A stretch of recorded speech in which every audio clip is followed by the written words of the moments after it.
सालों बाद आरती को मिली अंजलि की diary. Serial advocate Anjali Awasthi में जब आरती अपने कमरे में एक किताब ढूंढ रही होती है, तभी अचानक उसकी नजर एक पुरानी डायरी पर पड़ती है। वह डायरी कोई और नहीं बल्कि उसकी मां अंजलि की लिखी हुई होती है। जैसे ही आरती उस डायरी को पढ़ना शुरू करती है, उसके सामने एक एक करके कई सालों से छुपे राज खुलने लगते हैं। उसे पता चलता है कि उसके पापा कौन थे और कैसे उनका निधन हुआ।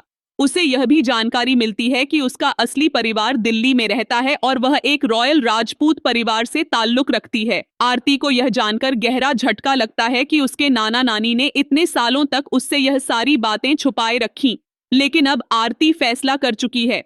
वह अपने हक की लड़ाई खुद लड़ेगी और अपने माँ पापा को इंसाफ दिलाकर ही रहेगी। अंजलि की डायरी के जरिए आरती अब सीधे दिल्ली में राजपूत हाउस पहुंचती है। जैसे ही वह घर के अंदर कदम रखती है, वहां मौजूद सभी लोग उसे देखकर दंग रह जाते हैं, क्योंकि आरती हूबहू अंजलि जैसी लगती है। आरती एक एक करके सबके सामने सच्चाई रखती है और तीखे सवाल करती है। आप लोगों ने मेरी माँ पर झूठा इल्जाम क्यों लगाया? जो असली गुनहगार हैं, वह आज भी खुलेआम घूम रहे हैं और आप सब चुप हैं। इस सब के बीच सबसे ज्यादा डर जाता है भजन सिंह, क्योंकि अमन की मौत के पीछे उसका भी हाथ होता है। अब भजन सिंह को लगने लगता है कि उसका सच सामने आने ही वाला है। आरती सबके सामने साफ कह देती है, मैं अंजलि अवस्थी और अमन सिंह राजपूत की बेटी हूँ। मैं अपने माँ पापा के कातिलों को सजा दिलाकर रहूंगी, चाहे इसके लिए मुझे अपनी जान ही क्यों न दांव पर लगानी पड़े। अब कहानी में एक बड़ा मोड़ आ गया है। क्या आरती अपने माँ बाप के गुनहगारों को बेनकाब कर पाएगी?